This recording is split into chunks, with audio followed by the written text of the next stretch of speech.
and welcome to the channel. My name is Annalisa, and today I have a TBR for you. And this is going to be for the FemmeFanTale readathon, which is being hosted by the Book Nook and Jean Bookish Thoughts, both of whom I will be linking below, and I'll also be linking all sorts of information about it down there. But basically, the focus of this readathon is to read fantasy books by female authors.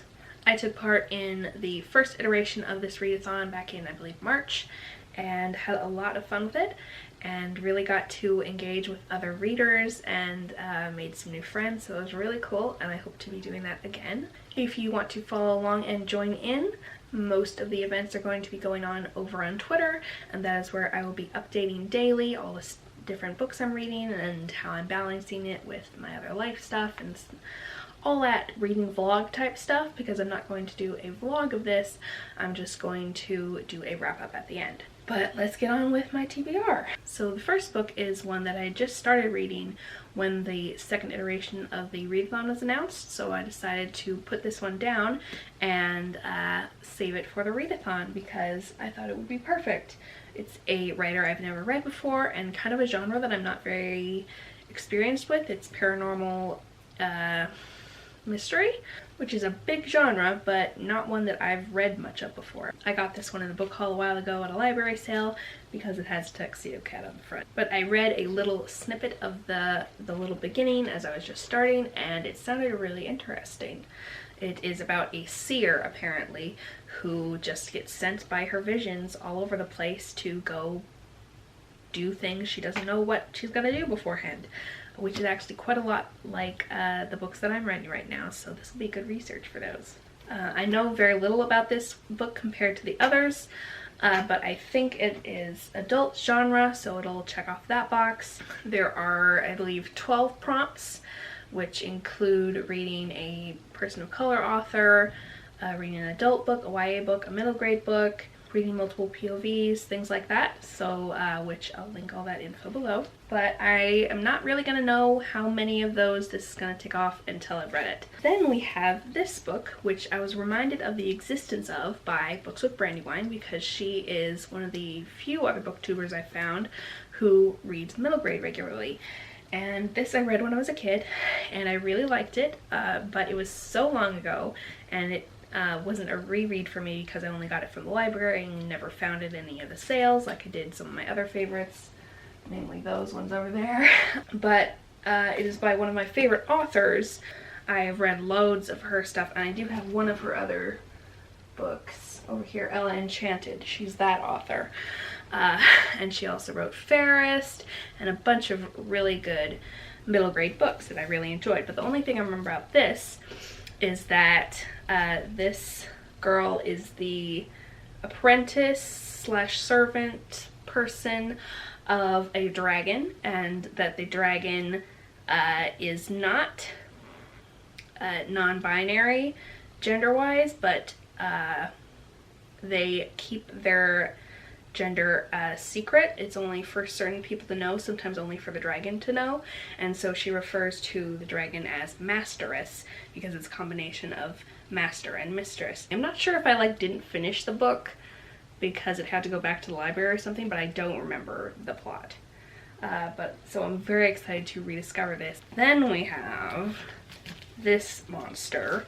It's that wide. It is only 800 pages, which this book is also 800 pages, and this is a lot fatter, so I think it's printed on quite thick paper. It's very heavy, and it has been all over BookTube and Bookstagram, and a lot of people like it, and I was a little nervous about it because it might have character death, because a lot of things that people really like have character death, and you might know that I really don't like character death, so I'm still a little worried about that. But I did read, as I was getting ready to film this video, I read a review of this that was a bit more in depth than what I'd seen before, and it was just an absolutely glowing review. And it did point out a lot of specific things that got me excited for this. So for one, this is a multiple POV, so it checks that box, and I also really like multiple POVs.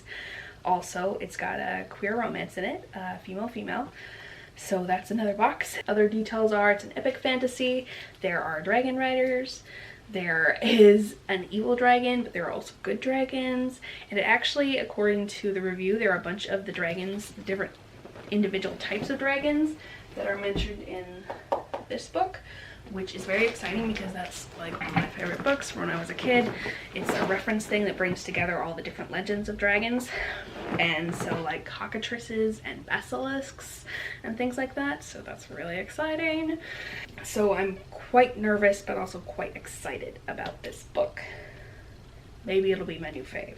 Then we have this, Circe, which is a myth retelling. I've forgotten most of the details, but it comes highly recommended by Jean Bookish Thoughts, who of course is a big role model for me, who I love her channel, and she is of course one of the founders of FemmeFanTale. I'm just quite excited about this because it's because of Jean Bookish Thoughts that I've actually gotten more interested in this era, Greek myth type stuff.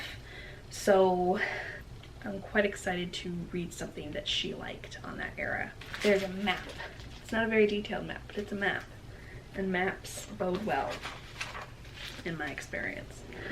So, only 4 books on my TBR, but one of them is gigantic. And one of them being a myth retelling, and one of them being a paranormal mystery. I'm trying some new things, so that might also slow me down. So we're gonna see if this works out. But if I decide to DNF any of these, I have most of these bookshelves are filled with fantasy written by women, so I can always pick something else up to continue joining in if these don't work out. So thank you so much for watching, and I'll see you in the next video. If you are taking part in FemmeFanTale Readathon and have a TBR, or later on if you have a wrap-up or a vlog, I'd love to know about it. Link me to it, or if you just comment and say you have one, I can go to your channel and check it out. Last time I did this readathon, I went and checked out a bunch of wrap-ups and TBRs and stuff, and I found a couple of new booktubers that I really love now, so yay. Bye!